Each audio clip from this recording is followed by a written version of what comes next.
Warren Buffett just dumped $143 billion worth of stocks in a single year. Jeff Bezos liquidated $8 billion of Amazon shares in just 1 month. Mark Zuckerberg sold nearly $500 million of his own company. Jamie Dimon, who hasn't sold a single share of JP Morgan in his entire tenure as CEO, just cashed out $150 million. This isn't normal profit taking. This isn't portfolio rebalancing. This is systematic liquidation by the people who know more about where markets are headed than anyone else on the planet. Right now, in 2025, the world's most successful investors are executing the largest coordinated exit from equity markets in modern history. They're not announcing it. They're not explaining it. They're just quietly converting billions in stock holdings to cash, while retail investors keep buying the dip. And the scale of what's happening should terrify anyone who thinks this bull market has room to run. Berkshire Hathaway is sitting on $334 billion in cash. That's more money than the GDP of most countries. That's more cash than Berkshire has ever held in its 60-year history under Warren Buffett. The Oracle of Omaha, who built his fortune by staying invested through every market cycle, who famously said his favorite holding period is forever, has become the ultimate market pessimist. For 9 straight quarters, Berkshire has been a net seller of stocks. 9 quarters of consistent selling while markets hit record highs. This isn't cautious positioning. This is preparation for something big. But Buffett isn't alone. Across Silicon Valley, across Wall Street, across every corner of the financial elite, the same pattern is playing out. The people who have access to information you don't see, who understand market mechanics at levels most investors never will, are all making the same calculation. Get out now while prices are high, because what's coming next will make 2008 look like a minor correction. Let me show you exactly what they're seeing that you're not. Let me walk you through the data that's driving this mass exodus. And let me explain why every signal suggests we're about to witness the most brutal market crash in generations. Because this isn't speculation anymore. This is mathematical certainty disguised as business as usual. The billionaire sell-off began quietly in late 2023, but accelerated dramatically through 2024 and into 2025. Jeff Bezos, who had never sold more than $3 billion worth of Amazon stock in any single year prior to 2019, suddenly dumped 50 million shares in February 2024 alone. That's $8 billion liquidated in 30 days. When asked about the sales, Bezos gave vague answers about diversification and philanthropy. But the timing tells a different story. Amazon stock was trading near all-time highs. The company was reporting strong earnings. There was no obvious fundamental reason to sell. Yet Bezos, who knows Amazon's business better than any analyst on Wall Street, decided that February 2024 was the perfect time to convert his ownership stake to cash. He wasn't selling because Amazon was in trouble. He was selling because he knew something about market conditions that hadn't shown up in quarterly reports yet. Mark Zuckerberg's selling pattern follows the same logic. Meta's stock had recovered dramatically from its 2022 lows. The company was generating massive free cash flow. Artificial intelligence initiatives were showing promise. Revenue growth was accelerating. By every conventional metric, this was exactly the wrong time for the founder and CEO to be selling shares. Yet Zuckerberg dumped 1.8 million shares toward the end of 2023, generating nearly $500 million in proceeds. The sales were structured through predetermined trading plans designed to avoid accusations of insider trading. But here's what those trading plans really tell us. In late 2022 and early 2023, when Meta's stock was getting destroyed and everyone was predicting the death of the metaverse, Zuckerberg set up automatic selling programs to execute when the stock recovered. He wasn't selling because he lost faith in his company. He was selling because he anticipated that market conditions in 2024 and 2025 would create artificial highs that wouldn't last. Jamie Dimon's decision to sell JP Morgan shares represents perhaps the most significant signal of all. Dimon has been CEO of JP Morgan Chase for nearly 2 decades. Through the financial crisis, through COVID, through every market cycle since 2006, he never sold a single share. His compensation came in stock. His wealth was tied directly to the bank's performance. His entire net worth was a bet on JP Morgan's long-term success. In 2024, that changed. Dimon sold 822,000 shares for $150 million. When the CEO of the largest bank in America, who has never sold shares before, suddenly decides to cash out, it's not about diversification, it's about preservation. Dimon sees something in the banking sector, something in the broader economy, that makes holding bank stocks too risky, even for the person running the bank. But the most telling signal comes from Warren Buffett and Berkshire Hathaway. Buffett didn't just sell stocks in 2024. He systematically dismantled positions that he'd been building for years. Apple, his largest holding in a stock he'd called the best business in the world, was cut by more than half. Bank of America, a position he'd been accumulating since 2011, was reduced by over $10 billion. These weren't small adjustments. These were fundamental shifts in strategy. The Apple sales are particularly significant because of Buffett's historical relationship with the company. For years, Buffett admitted he didn't understand technology stocks. Then, starting in 2016, he began buying Apple aggressively. By 2024, Apple represented nearly half of Berkshire's equity portfolio. Buffett called it the best business he'd ever seen. He said he'd never sell a share. Yet between mid-2024 and early 2025, Berkshire sold approximately $100 billion worth of Apple stock. That's not portfolio management. That's liquidation. Buffett wasn't selling because Apple's fundamentals deteriorated. iPhone sales remained strong. Services revenue was growing. Margins were stable. He was selling because at current valuations, with current market conditions, holding any individual stock position that large was too dangerous. The Bank of America sales tell a similar story. Buffett began buying Bank of America during the financial crisis when the stock was trading in single digits. He accumulated shares for over a decade as the bank recovered and rebuilt its capital base. By 2024, Berkshire owned over 10% of the company. Then, starting in July 2024, Berkshire began systematic selling. More than $10 billion worth of shares liquidated over 6 months. Bank of America wasn't reporting bad earnings. The bank wasn't facing regulatory problems. Net interest income was stable despite concerns about interest rate cuts. Yet Buffett, who had been accumulating Bank of America shares for 13 years, suddenly decided the risk-reward profile had changed. He wasn't selling because Bank of America was in trouble. He was selling because he anticipated banking sector problems that hadn't materialized yet. The result of all this selling is that Berkshire Hathaway ended 2024 with $334 billion in cash and treasury bills. That's enough money to buy entire companies. That's enough capital to take advantage of any market crash. But it's also a massive bet against current market valuations.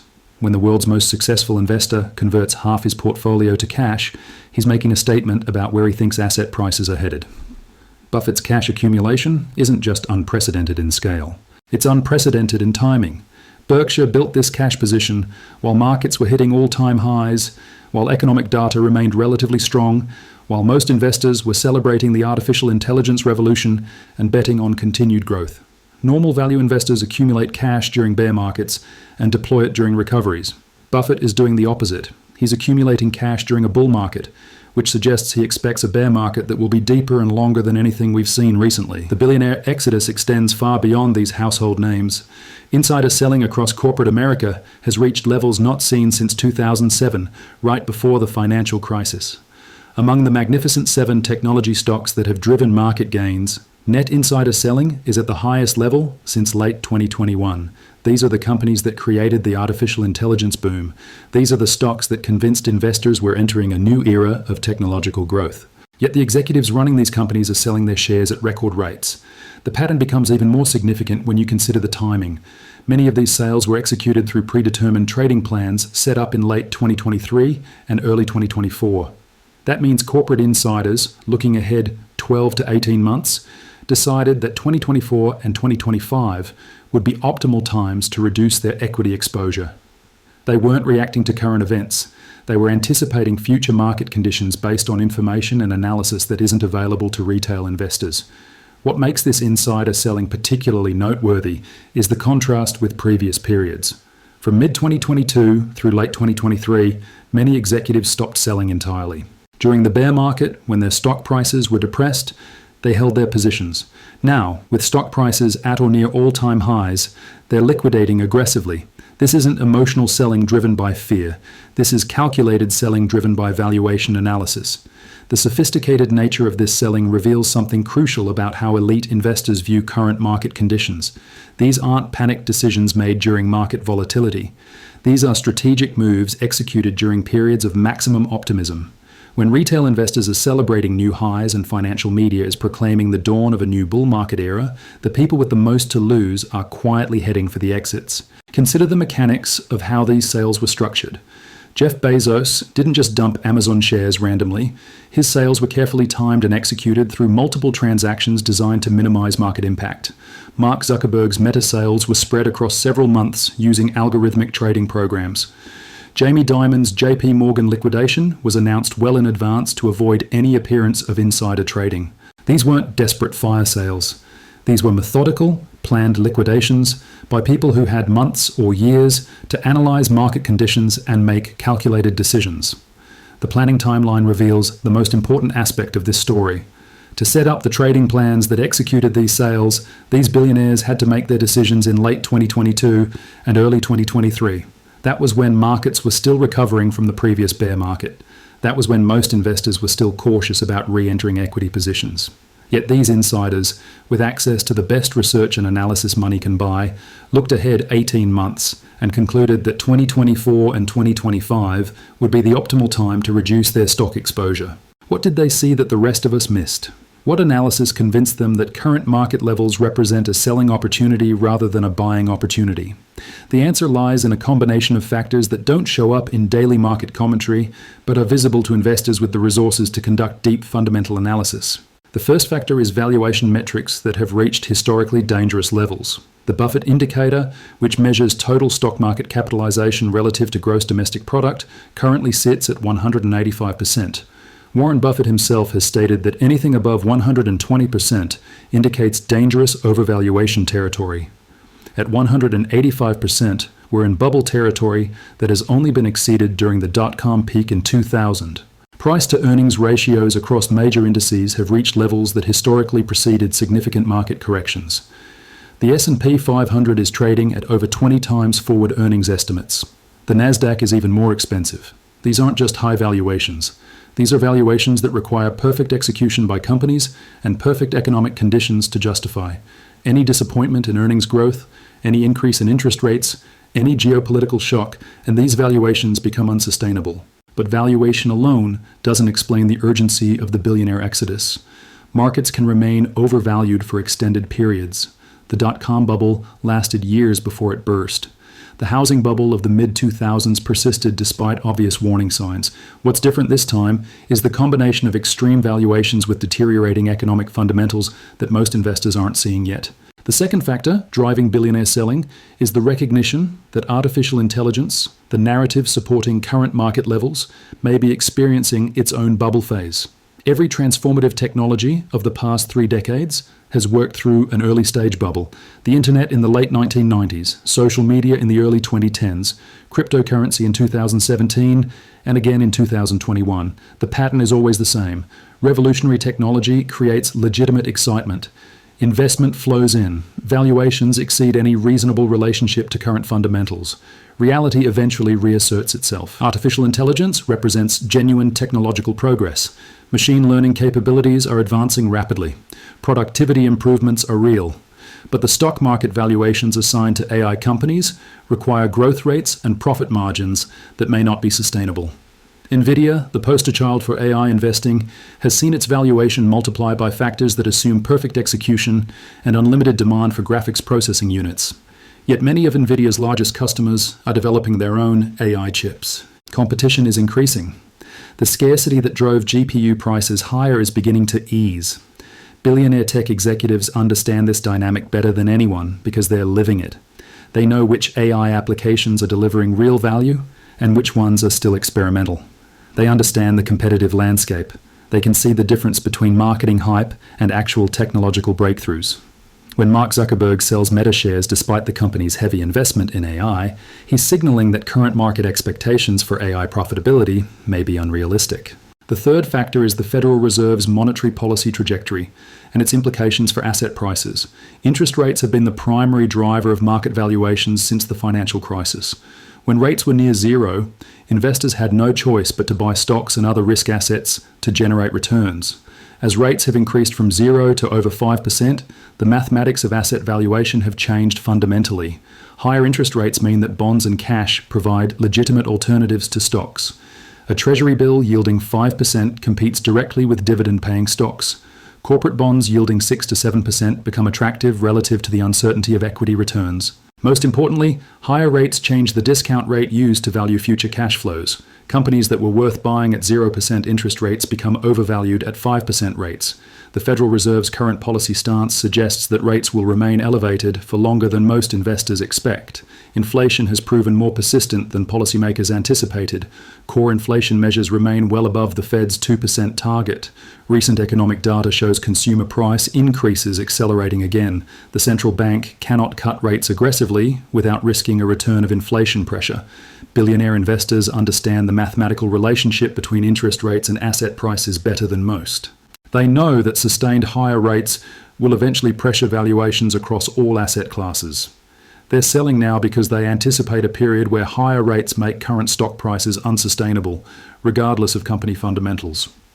The fourth factor driving elite investor caution is the mounting evidence of economic weakness that hasn't shown up in official statistics yet. GDP growth has been slowing gradually. Consumer spending patterns are shifting away from discretionary purchases.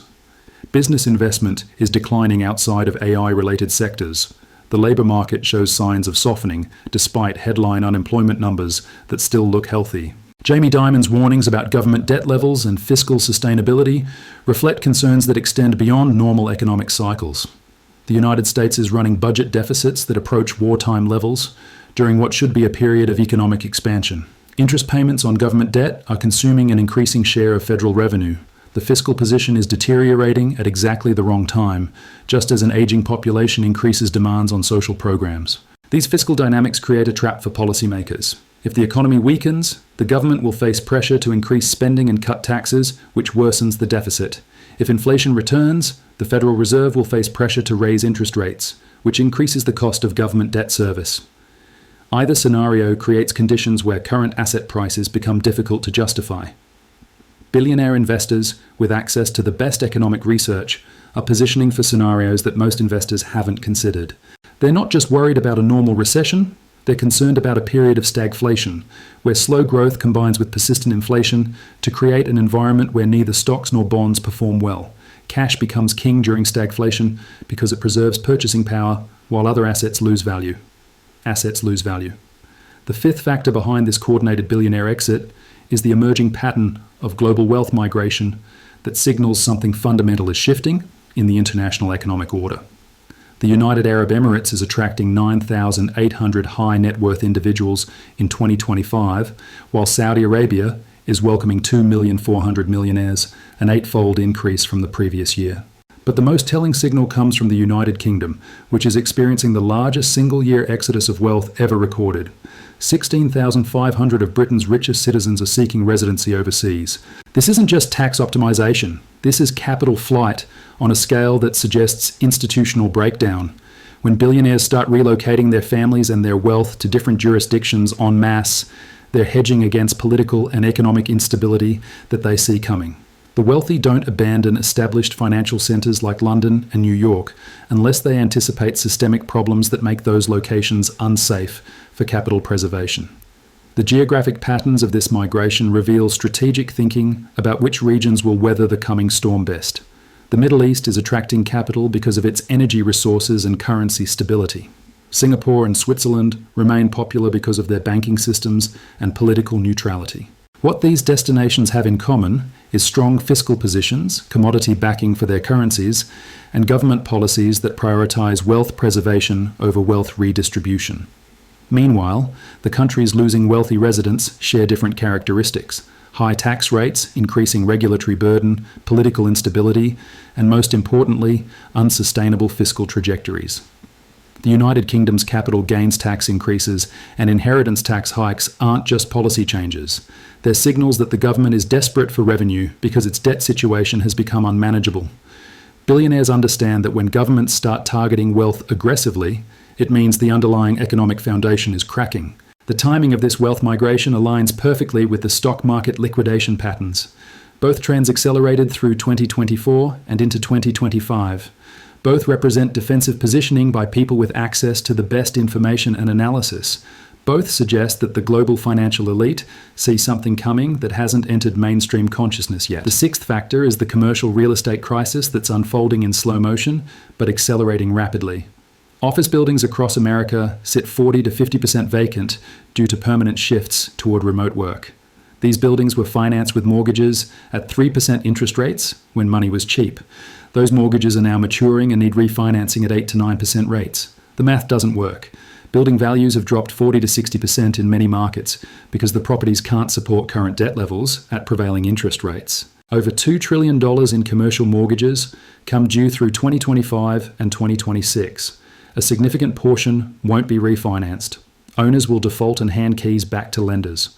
The lenders holding those mortgages are primarily regional banks, which face massive losses as defaults cascade through the system. Brookfield Asset Management, one of the world's largest real estate owners, has already defaulted on 2 Los Angeles office towers, simply walking away because the buildings are worth less than the mortgages. This commercial real estate collapse creates a banking crisis that most investors don't see coming. Regional banks have 20 to 40% of their loan portfolios concentrated in commercial real estate. When those loans start defaulting, bank capital gets wiped out. Regulators close banks when capital falls below minimum requirements. We've already seen previews with Silicon Valley Bank, Signature Bank, and First Republic. Those failures happened when the economy was still relatively strong. The wave of commercial real estate defaults will create a banking crisis that makes 2008 look manageable. Billionaire investors understand the interconnected nature of these risks. Commercial real estate defaults trigger bank failures. Bank failures create credit contraction. Credit contraction forces asset sales. Asset sales depress prices across all markets. The feedback loops amplify each other until the entire system seizes up. Smart money is positioning for this cascade before it becomes obvious to everyone else. The 7th factor driving billionaire caution is the recognition that artificial intelligence valuations have reached levels that require perfect execution indefinitely. Nvidia trades at multiples that assume unlimited demand for graphics processing units and no meaningful competition. But Microsoft, Meta, Amazon, and Google are all developing their own AI chips to reduce dependence on Nvidia.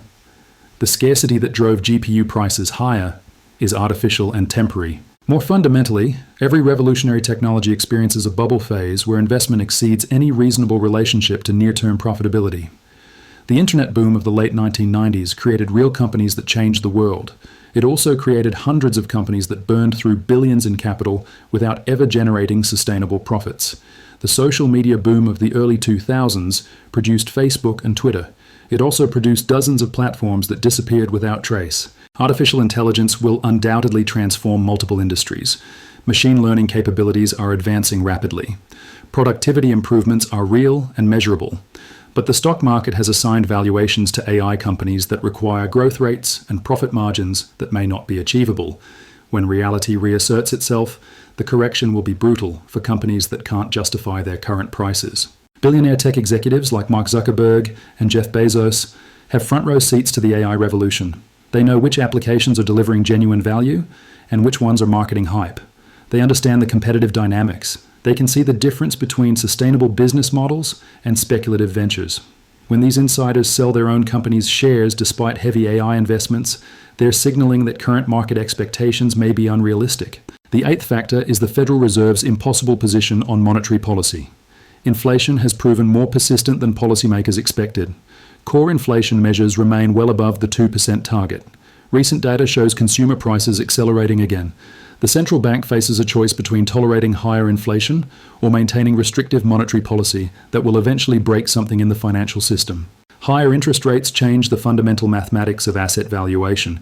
Companies that were attractive investments at 0% rates become overvalued at 5% rates. The discount rate used to calculate present value of future cash flows has increased dramatically. Bonds and cash provide legitimate alternatives to stocks for the first time in over a decade. Treasury bills yielding 5% compete directly with dividend-paying equities.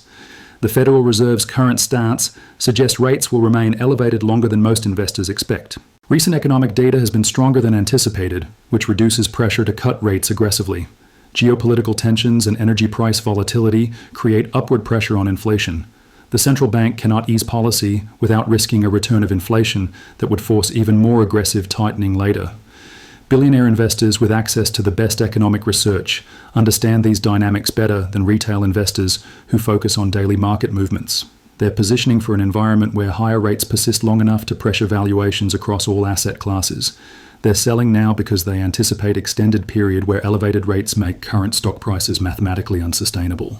The ninth factor behind elite investor caution is the mounting evidence that consumer spending patterns are shifting in ways that threaten corporate profit margins. Credit card delinquencies are rising. Savings rates are declining. Consumer confidence measures are deteriorating despite headline economic numbers that still look healthy. The spending that has supported corporate earnings growth is becoming increasingly dependent on debt rather than income growth. Retail sales data shows consumers trading down from premium brands to value alternatives. Restaurant traffic is declining as people eat out less frequently. Discretionary purchases are being deferred. The consumer spending that represents 70% of economic activity is showing stress fractures that haven't appeared in aggregate statistics yet. More concerning is the demographic shift that will pressure consumption for decades. Baby boomers are entering retirement and shifting from accumulation to distribution mode. They're selling assets to fund retirement spending rather than buying assets for growth. The largest generation in history is becoming a net seller of financial assets, just as younger generations face affordability challenges that limit their ability to buy those assets. This demographic transition creates sustained downward pressure on asset prices that most investors haven't recognized. When the largest cohort shifts from buying to selling, markets need new sources of demand to maintain current price levels. International buyers, sovereign wealth funds, and institutional investors can provide some support, but the scale of boomer asset distribution may exceed available demand from other sources. Billionaire investors who take long-term demographic trends seriously are positioning ahead of this transition. They're reducing equity exposure while asset prices still reflect the buying power of peak-earning boomers. They understand that the next decade will likely see sustained selling pressure from retirees that overwhelms buying demand from younger cohorts with lower incomes and higher debt levels. The 10th factor is the escalating geopolitical tensions that create multiple scenarios where global trade and financial markets face severe disruption. Middle East conflicts threaten energy supplies and shipping routes. US-China trade relationships remain unstable despite periodic diplomatic efforts. Russia's actions in Europe have fundamentally altered security arrangements that supported decades of economic integration. So, these geopolitical risks aren't just headlines. They represent potential shocks to supply chains, energy markets, and financial systems that could trigger rapid repricing of assets worldwide. A closure of key shipping routes could spike transportation costs overnight. Energy supply disruptions could reignite inflation, just as central banks thought they had it under control. Financial sanctions could fragment global payment systems in ways that increase transaction costs and reduce market liquidity. Billionaire investors with global perspective understand that current market valuations assume continued stability in international trade and financial relationships. Any major disruption to these assumptions would force immediate repricing across all asset classes. They're holding cash because liquid assets provide maximum flexibility to respond to scenarios that could develop with little warning. The combination of these 10 factors creates a risk environment that most retail investors haven't fully appreciated. Extreme valuations, emerging technology bubbles, restrictive monetary policy, deteriorating economic fundamentals, wealth migration patterns, commercial real estate crisis, persistent inflation, changing consumer behavior, demographic transitions, and geopolitical instability. Each factor alone might be manageable. Together, they create conditions where current asset prices become very difficult to justify. What makes this situation particularly dangerous is that most investors are still celebrating recent market gains and betting on continued growth. Artificial intelligence enthusiasm has convinced many people that we're entering a new era where traditional valuation metrics don't apply. The fear of missing out on technological revolution has overridden normal risk management principles. Retail investors are buying while billionaires are selling, creating exactly the sentiment conditions that historically precede major market corrections. The billionaire exodus isn't just about individual stock picking or sector rotation. It's about systematic risk that threatens the entire financial system. These investors aren't just avoiding overvalued companies. They're preparing for scenarios where traditional diversification doesn't provide protection because all asset classes decline simultaneously. They're holding cash because they anticipate opportunities to buy quality assets at massive discounts after the correction runs its course. The most telling aspect of this coordinated billionaire exit is the speed at which it's accelerating. What began as cautious portfolio adjustments in late 2023 has become systematic liquidation through 2024 and into 2025. The pace of selling is increasing just as market enthusiasm reaches fever pitch. When sophisticated investors accelerate their exit strategy while retail investors increase their buying, history shows that major corrections follow within months. not years. Warren Buffett's recent statements provide crucial insight into the mindset driving this mass exodus. At Berkshire's annual meeting, he confessed that he's open to putting more capital to work, but high prices give him pause. He stated that they'd love to spend their cash reserves, but won't spend unless they think a business has very little risk and can make them a lot of money. The problem, according to Buffett, is that things just aren't attractive at current valuations. This represents a fundamental shift in Buffett's investment approach. Throughout his career, he's been willing to buy quality companies even during expensive markets if he believed in their long-term prospects. His current reluctance to deploy capital suggests he sees something in current market conditions that makes even his favorite investment strategies too risky. When the world's most successful value investor can't find attractive opportunities in a market hitting record highs, it signals that valuations have reached historically dangerous territory. The international dimension of this story reveals another layer of concern among global financial elites. Central banks worldwide bought gold at historic levels through 2024 and 2025, seeking to reduce reliance on the US dollar and diversify their reserve holdings. This institutional demand for physical gold as a safe haven asset mirrors the defensive positioning being adopted by individual billionaires. When both private wealth and sovereign wealth simultaneously seek protection in hard assets, it indicates broad recognition that fiat currency systems face unprecedented stress. The UBS Global Wealth Report found that 40% of billionaires intend to increase their gold and precious metals exposure over the next 12 months, while 31% plan to increase cash holdings. This defensive positioning reflects fears of heightened geopolitical risk and concern that equity market valuations have become unsustainable. The fact that billionaires are choosing low-yielding assets like gold and cash over high-flying technology stocks speaks volumes about their assessment of risk versus reward in current markets. Consider the psychological profile of these investors. Billionaires don't become billionaires by making emotional decisions or following crowd psychology. They achieve extreme wealth through disciplined risk management, superior information analysis, and the courage to act against consensus when their research indicates danger ahead. These are people who have navigated multiple market cycles, who understand how bubbles form and burst, who recognize the warning signs that escape less experienced investors. When this entire cohort reaches the same conclusion simultaneously, when they all decide that current market conditions warrant defensive positioning, despite ongoing bullish sentiment, it represents a signal that transcends individual stock picking or sector preferences. They're not just avoiding overvalued companies, they're preparing for systemic breakdown that could affect all asset classes simultaneously. The mechanics of how these billionaires are positioning their wealth reveals sophisticated preparation for multiple crisis scenarios. They're not just selling stocks. They're diversifying across asset classes, jurisdictions, and currencies. Physical gold provides protection against currency debasement. International real estate offers geographic diversification. Foreign bank accounts hedge against domestic financial system instability. Cash reserves create flexibility to capitalize on opportunities after markets collapse. This comprehensive defensive strategy suggests they're preparing for something more severe than a normal recession or bear market. Normal downturns affect different asset classes differently. Stocks might fall while bonds rise. Real estate might decline while commodities increase. The type of defensive positioning we're seeing from billionaires suggests they anticipate a period where traditional portfolio diversification doesn't provide protection because everything falls simultaneously. The timeline for this anticipated crisis appears to be accelerating based on the urgency of recent billionaire actions. Sales that were initially spread across multiple quarters are now being compressed into shorter timeframes. Warren Buffett's Apple liquidation, which could have been executed gradually over years, was completed in months. Jeff Bezos' Amazon sales, which could have been structured across multiple years, were concentrated into weeks. This compression suggests that whatever they're preparing for is approaching faster than originally anticipated. Market volatility indicators support this assessment. The VIX, which measures expected volatility, has been experiencing unusual spikes despite generally rising markets. Options markets show increased demand for downside protection. Credit default swap prices on corporate bonds have risen significantly. These technical indicators suggest that sophisticated traders are buying insurance against market decline, even while headline indices continue reaching new highs. The pattern is undeniable. The timeline is accelerating. And the window for preparation is closing rapidly.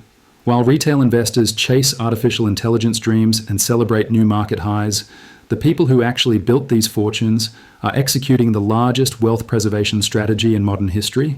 They're not selling because they've lost faith in capitalism. They're selling because they understand mathematics. And the mathematics of current valuations, combined with deteriorating fundamentals across every major economic indicator, point to an outcome that most people refuse to acknowledge. The crash isn't coming. The crash is already here. It's just happening in slow motion while everyone's watching something else.